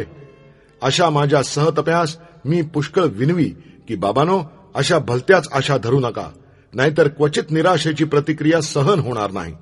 आलीच वेळ तर निघून जाऊच, पण तीवर अवलंबून राहू नका. तिची निश्चिती न बाळगता इथेच झुंजत मरण्याची मनाची सिद्धता ठेवा. इंग्रजांचे राज्य 1-2 आठवड्यात नामशेष होणार अशा या आशेने वणव्यासारख्या पेटलेल्या त्या बंदिवान जगतात एक म्हातारा मात्र मला असा खंबीर भेटला होता की तो सांगे, अरे जाव, इंग्रजांचे राज्य कधीही जाणार नाही. हा हत्यारी होता मोठा धाडसी. 3दा अंदमानातून पळून जाण्याचा प्रयत्न त्याने केला. पूर्वी एकदा 10 वर्षे शिक्षा भरून हा सुटून गेला. पुन्हा सुटताच त्याच्या त्या पहिल्या शिक्षेस कारणीभूत झालेल्या त्याच्या शत्रूस ठार मारून जन्मठेप घेऊन अंदमानास आला आणि 3ऱ्या प्रयत्नात सफलता येऊन अंदमानाहून निसटला. नावेत बसून एकटा महिनाभर समुद्रात भटकत भटकत फिरत होता. शेवटी अगदी मद्रासच्या तटास लागता लागता पकडला गेला. अशा अनेक निराशा झाल्याने त्यास इतर बंदिवानास जसे आशेचे वेड लागले होते तसे यास निराशेचे वेड लागले होते. कोणीही इंग्रजांचे राज्य जाईल असे म्हटले की तो कातावे आणि संतापून म्हणे, अशा 3 लढाया झालेल्या मी पाहिल्या आहेत आणि इंग्रजांचे राज्य जाणार म्हणून 50दा ऐकले आहे. पण ते सगळे खोटे, लुच्चेपणा केवळ. इंग्रजांचे राज्य कधीही जाणार नाही. जो ते कधी जाईल म्हणेल तो टिंब आहे म्हणून शिवी देई. पण या माणसाचे मनात त्या इंग्रजांचे विषयी किंवा राज्याविषयी लवलेशही प्रीती होती असे कोणी समजेल तर ती चूक होती. तो एकदा इंग्रजांचा सूड घेण्यासाठी एक भयंकर कृत्य करण्यासाठी सिद्ध झालेला होता. अन्न सत्याग्रही रामरक्षा याचा मृत्यू. या संपाचे गडबडीत रामरक्षा नावाच्या एका पंजाबी ब्राह्मणाच्या मृत्यूची दुर्घटना घडली होती. हे गृहस्थ चीन, जपान इत्यादी स्थळी प्रवास करीत असता राजक्रांतिकारकांच्या पक्षात समाविष्ट होऊन सयाम आणि रंगून येथील बंड करण्याच्या आणि सैनिकास बिघडविण्याच्या कटात दंडित झालेले होते. तिकडेही त्यास अनेक पीडा सहन करावी लागली होती. अंदमानातील कारागारात पाय ठेवताच त्यांनी पाहिले की ब्राह्मणांच्या गळ्यातले यज्ञोपवीत काढून घेण्यात येत आहे. ते स्वतः परदेशी मुरलेले आणि बाह्य संस्कार धर्म समजण्याच्या आकुंचितपणाहून फार प्रगल्भ विचारांचे होते. परंतु कोणासही त्यांचे इच्छेविरुद्ध त्यांचे धर्मचिन्ह काढून घेण्यास भाग पाडावे हे त्यास न रुचून त्यांनी आपले यज्ञोपवीत देण्याचे साफ नाकारले. अधिकाऱ्यांनी असल्या गोष्टीतही मूर्खपणाचा हेका चालवून ते तोडून टाकले. त्या धार्मिक अपमानाचा प्रतिवाद करण्यासाठी यज्ञोपवीत नाही तोवर मी अन्न घेणार नाही म्हणून रामरक्षा यांनी शपथ खाल्ली. अन्न तर काय, पण पाणी देखील ते घेईनात. निर्जल आणि निरन्न असे कडक व्रत करीत तो वीर त्या कोठडीत कित्येक दिवस पडून राहिला. शेवटी काही 15 दिवसांनी त्यास नाकाने नळी घालून बळाने अन्न देण्यात येऊ लागले. त्यासही महिना उलटून गेला. यज्ञोपवीताकरता झुंजत मरणाचा पण करून तो ब्राह्मण तसा झगडत राहिला. त्याच्या पूर्वीच्या झालेल्या छळाने आणि निरशनाने खंगून त्याच्या छातीत भयंकर दुःख होऊ लागले. डॉक्टरने त्यास क्षयाची भावना झाल्याचे कळविले. सर्वजण म्हणत, तू आता अन्न घे, पण तो ऐकेना. मरणाचे दारी बसला. आम्ही स्वतःच्या हातची चिठ्ठी धाडली. शेवटी मोठ्या प्रयासाने अन्नग्रहणास त्याचे मन वळविले. परंतु दुर्दैवाने विकोपास गेलेला विकार बरा न होऊन तो ब्राह्मण वीर 1-2 महिन्यातच मृत्यू पावला. परंतु त्याचे हे प्रकरण तिथेच दबू न देता त्याची बातमी वरिष्ठ अधिकारी, हिंदुस्थानी मुद्रालय आणि शेवटी कारागृहाचे चौकशीसाठी नेमलेले मंडळ, कमिशन यापर्यंत पोचवली गेल्याने शेवटी ब्राह्मणास कारागारात यज्ञोपवीत ठेवण्याचा अधिकार मिळाला. पण या यक्कष्टित अधिकारासाठी देखील एका ब्राह्मणाचा बळी द्यावा लागला. ब्राह्मण बंदिवानासच नव्हे तर सर्व पंथांच्या बंदिवानास त्यांचे अत्यावश्यक धर्मचिन्ह बाळगण्याची परवानगी सर्व कारागारातून सध्या मिळालेली आहे. युद्धाचा शेवट जसजसा येऊ लागला तसतसा जर्मनीचा पराभव स्पष्ट दिसू लागला. तेव्हा पूर्वी जर्मनीच्या भरभराटी विरुद्ध इंग्रजांच्या खोट्या विजयाच्या बातम्या सांगण्याचा जसा इंग्रजांचा प्रसंग आला, तसाच जर्मनीच्या खोट्या विजयाच्या काल्पनिक बातम्या उठवून त्यावर आपल्या तीव्र निराशेची धार बोथट करण्याकडे बंदिवानांची प्रवृत्ती वाढत गेली. इंग्रजांच्या पराभवाच्या इतक्या अवाच्या सव्वा बातम्या बंदिवान उठवीत की युद्धानंतर 1-2 वर्षात इंग्रजास बंदिवानास पत्रे वाचू देणेच अधिक इष्ट दिसले. कारण वृत्तपत्रातून निदान अगदी लंडन घेतले, लाहोरला अमीर आला इत्यादी अद्भुत घटना तरी कोणी छापणार नव्हता. त्याच वेळेस आम्ही राजबंदिवानास अंशतः वरील कारणासाठीच आणि अंशतः आम्हास वृत्तपत्र देऊन काहीतरी मनोरंजन करता यावे म्हणून त्यावेळचा सुज्ञ पर्यवेक्षक लंडन टाइम्सची साप्ताहिक आवृत्ती कारागारात उघडपणे देत असे. शेवटी तुर्कीचा पराजय होत गेला हे ऐकून मी आनंदच मानी. ते मुसलमान तर राहोच, पण कित्येक राजकारणी अपरिचित असणाऱ्या राजबंदिवानासही प्रथम रुचले नाही. मागून त्यांच्या ते ध्यानात आले. जर्मनीच्या पराभवाच्या बातम्या मी यथातथ्यपणे सांगे, पण त्यांना त्या अप्रिय बातम्या ऐकून त्या सांगणाऱ्याचाच राग येईल. बरे, बातमी विचारल्या वाचून तर त्याच राहवत नसे. मी कधी म्हटले, बातमी सांगत नाही. तुमच्या समाधानासाठी खोट्या बातम्या सांगणे हे मी निंद्य समजतो, म्हणजे अगदी गयावया करू लागत. अशा वेळेस त्या बंदिवानांना जर्मन पराजयाचा आणि तुर्कीच्या पराजयाचा खरा अर्थ समजून देण्यासाठी मी आठवड्याच्या बैठकीत तोच विषय 1-2दा घेतला होता. अनुकूल असेल तेव्हाच बातमी ऐकणे हा मूर्खपणाचा स्वभाव असतो. शूर आणि कर्तबगार पुरुष प्रतिकूल बातमी प्रथम ऐकू इच्छितो, कारण प्रतिकूलाशी टक्कर ताबडतोब देता यावी. नेपोलियन बोनापार्ट रात्री देखील आज्ञा देऊन ठेवी की कुठलीही प्रतिकूल बातमी आली की त्यास ताबडतोब उठविले जावे. अनुकूल असेल तर उठल्यावर कळविली जावी. त्यातही अनुकूल बातमी ऐकण्यासारखी तपश्चर्या हिंदुस्थानने अजून केलेली नाही. अजून कितीतरी प्रतिकूल बातम्या ऐकावयाच्या आहेत. सत्य आहे ना? मग ते प्रतिकूल असले तरी त्यास तोंड दिले पाहिजे. मागे राजे लोक कोणी पुत्रजन्माची कहाणी ऐकविण्यास आले म्हणजे सोन्याची कडी देत, पण कोण्या पराजयाची बातमी अशा लोकांस घरात घुसून छातीवर बसून शत्रूच जेव्हा देईल तेव्हाच काय ती कळणार. असे भ्याड बनून कसे चालेल? असे समजावून सर्व बंदिवानांना पराभवाच्या ही बातमीमुळे होणाऱ्या प्रतिक्रियेपासून शक्यतो सांभाळण्याचा प्रयत्न आम्ही करू. हळूहळू लढाईच्या उत्तर रंगाच्या बातम्या देखील ऐकून घेऊन त्यांची चर्चा शांतपणे करण्याची सवय बंदिवानातील बहुतेक समंजस माणसास लागली. तुर्कस्थानच्या पराभवामुळे हिंदुस्थानातील मुसलमानांच्या महत्वाकांक्षेस लागलेले भलतेच देशविघातक वळण वेळीच उतरण्यास सहाय्यच होईल हेही हळूहळू सर्वत्रास समजू लागले. तरीही इतर बंदिवानांवर तर काय, पण राजबंदिवानांवरही लढाईच्या परिणामाची थोडी बहुत प्रतिक्रिया होतच गेली. काही त्यामुळे, काही कारागारात कोठडीत बंद पडून प्रकृतीवर अपरिहार्य परिणाम होऊन आणि काही त्या अंदमानातील आरोग्य घातक वायुमानाचे योगे करून त्यामागून आलेल्या राजबंदिवानातील धडधाकट आणि शारीरिक परिश्रमास अपरिचित नसलेल्या आमच्या बांधवातही कित्येकांची प्रकृती अगदी ढासळून गेली. 3-4 वर्षाचे आत मोठमोठे धिप्पाड पंजाबी पण कोणी क्षयास बळी पडू लागले, अगदी कृश झाले, कोणास अमावशाने जर्जर केले, कोणी आत्महत्येचे नाव काढू लागले. 3-4 शीख बंधू क्षय होऊन आमच्या डोळ्यांसमोर वारले. तेव्हा आम्हीही त्याच विकाराचे शंकेने त्याच रुग्णालयात ठेवलो गेलो होतो. ते देशभक्त, उदार आणि शूर लोक असे पटापट मरताना पाहून फार वाईट वाटे. आपणही आज उद्या असेच या वाटेने जाणार. हेच आश्चर्य की जेथे 3-4 वर्षात त्या असल्या सुदृढ आणि धडधाकट लोकांची शरीर प्रकृती खचून गेली, तिथे आपली आज 8-9 वर्षे टिकाव धरू शकली. पुनर्जन्म घेऊन परत येईन. ज्योतिषचंद्र पाल.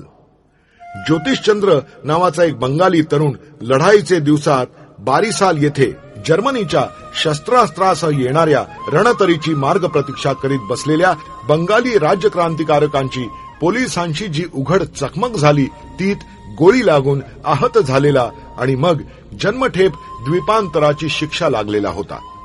संपाचे दिवसात कोठडी बंदी झाल्यामुळे एक दिवस संध्याकाळी त्यास अन्न वाढून शिपाई बंद करू लागला. ज्योतिषचंद्र म्हणाले, कोठडीत शौच केलेला गमला म्हणजे मडके तसेच आहे, ते काढा म्हणजे अन्न आत नेतो.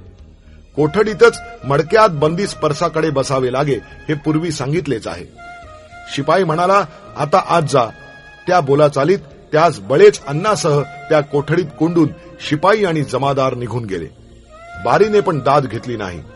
रात्रभर त्या दुपारच्या शौचाच्या मडक्यास उशाशी तसेच सहन करीत ज्योतिषला त्या लहान सड्या कोठडीत राहावे लागले. अशा प्रकारचा राजबंदीवानास हा काही पहिलाच प्रसंग नव्हता. पण ज्योतिष बाबूच्या सहनशक्तीच्या तुटत आलेल्या दोरीस तो हिसका असह्य झाला. त्यांनी ते अन्न फेकून दिले आणि अन्न त्याग केला. थोडेच दिवसात त्यास रक्ताची भयंकर हगवण लागली. ते रुग्णालयात आले. त्यास अन्नग्रहणाचा आम्ही सर्व आग्रह करीतच होतो. अंती प्रत्यक्ष भेटीत अगदी गळ घालून त्याच करवी अन्न ग्रहण करविले. पण त्यामुळे तुटलेली दोरी पुन्हा हाती गवसली नाही, सांधत आली नाही. त्याचे या रात्री भडकलेले डोके बिघडत बिघडत एका महिन्यात त्यास वेड लागले. पुढे ते वेड्यांचे रुग्णालयात वर्षभर होते. पुढे गेल्या वर्षापर्यंत बंगाल्यात एका तुरुंगात होते. अंती परवा एका पत्रात एका अगदी यक्कश्चित कोपऱ्यात एक 4 ओळींची बातमी वाचली की ज्योतिषचंद्र पाल यांचा अंत बऱ्हामपूर येथील वेड्यांच्या रुग्णालयात झाला. अलीकडे त्यांचे वेड नाहीसे झाले होते असे म्हणतात. मरणानंतर त्यांनी आपल्या आप्तांना पुढील आशयाचा संदेश पाठवला होता. मरणानंतर माझा आत्मा स्वर्गामध्ये स्वस्थ घोरत पडेल असे मनात सुद्धा आणू नका. माझी मातृभूमीवरील भक्ती जर अकृत्रिम असेल तर तिच्या सेवेकरता मी पुनर्जन्म घेऊन ताबडतोब परत येईन अशी निश्चिती असू द्या. लोकमान्य जानेवारी 1924. वेडा ज्योतिष. अलीकडे त्यांचे वेड बरे झाले होते असे म्हणतात म्हणून वर लिहिले आहे. परंतु या मरणाचे वेळी धाडलेल्या चिठ्ठीवरून जे वेड त्यास आजन्म लागलेले होते ते बरे झाले होते असे काही दिसत नाही. आणखी एक उत्तमातील उत्तम उदार हिंदू संघटनाचा पक्का अभिमानी असा पंजाबी राजबंदी असाच अगदी वेडाच्या, क्षयाच्या किंवा मरणाच्या तावडीत त्या काळी सापडत आलेला होता. ज्ञानतंतूंच्या क्षीणतेमुळे काही राजबंदीवान अनिद्रेच्या आणि मस्तिष्क व्यथेच्या रोगास बळी पडलेले होते. त्यात हेही गृहस्थ सापडले. रुग्णालयातून एक दिवस मला चिठी आली. तीच सर्व परिस्थिती लिहून हा जीवनभार आता असह्य होत आहे, आत्महत्या हाच एक उपाय उरला आहे म्हणून वर लिहिले होते. तत्काल शक्य तितक्या युक्तिप्रयुक्तींनी त्यांचे मनात उत्साह भरवून आणि राष्ट्रसेवेसाठीच असे निष्फळ मरण शक्यतो टाळणे हे आपले राष्ट्रधर्मीय कर्तव्य कसे आहे हे वारंवार सांगून त्यास त्या संकटातून सोडविण्याचा प्रयत्न केला. म्हणून त्या आमच्या उदार मित्राच्या जीवनास तरी त्यावेळी आम्हास पारखे व्हावे लागले नाही. 1-2 वर्षांनी त्यास जरा मोकळेपणी हिंडता येण्यासारखे काम मिळून त्यांची प्रकृती सुधारतही गेली. निराश झालेले लाला हरदयाळ. याच संधीस राज्यक्रांतिकारकांच्या कचरत्या धैर्यावर आणखी एक टोला मारण्यासाठी अगदी वरिष्ठ अधिकाऱ्यांकडून लाला हरदयाळांचे एक पत्रही वाचावयास देण्यात आले. पूर्वी एक बोटभर छापलेल्या तुकड्यास जवळ ठेवण्यासाठी 8-8 दिवस हातकडी देणारे अधिकारीच त्यास अवश्य वाटे तेव्हा बोलावून अशी वर्तमानपत्रे वाचावयास देत. महायुद्धानंतर लाला हरदयाळजींनी एक पत्र प्रसिद्ध केले होते की राज्यक्रांतिकारकांशी सर्व संबंध सोडून आता इंग्लंडच्या छत्राखालीच हिंदुस्थानने स्थानिक स्वराज्य मिळवावे आणि ते शांततेच्या मार्गाने वैध चळवळ करूनच मिळेल अशा मताचे पुरस्कर्ते झालो आहोत. बारीने मला आणि माझ्या बंधूंना एकत्र बोलावून ते कात्रण वाचावयास दिले. नंतर माझे मत विचारले. मी इतकेच बोललो की लाला हरदयाळ प्रामाणिक मनुष्य आहेत. ते जे लिहितात तशीच त्यांची आज समजूत असेल हे मी जाणून आहे. याहून अधिक चर्चा मला करता येत नाही. इतकेच सांगून आम्ही परत आलो. हरदयाळच्या पत्राचाच विषय पुढच्या बैठकीत आम्ही घेतला होता.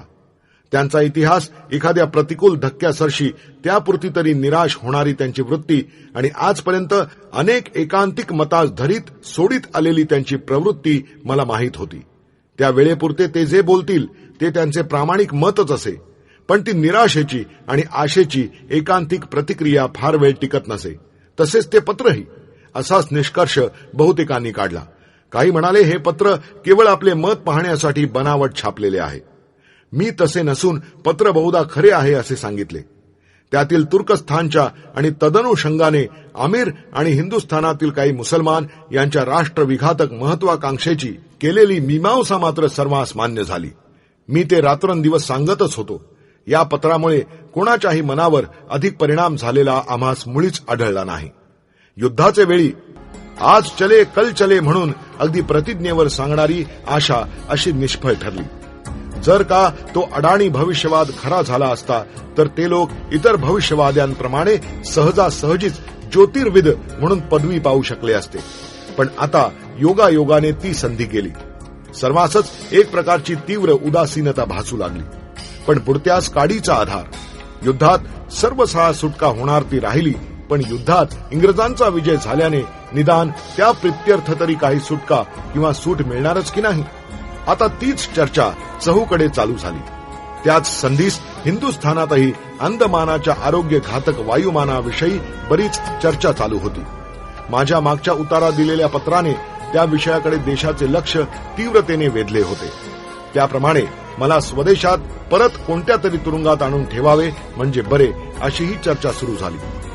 शेवटी अंदमानात दाट वदंता उठली की राजबंदीवानातील जुने लोक हिंदुस्थानी कारागारात परत जाणार आणि मी सिंगापूरला.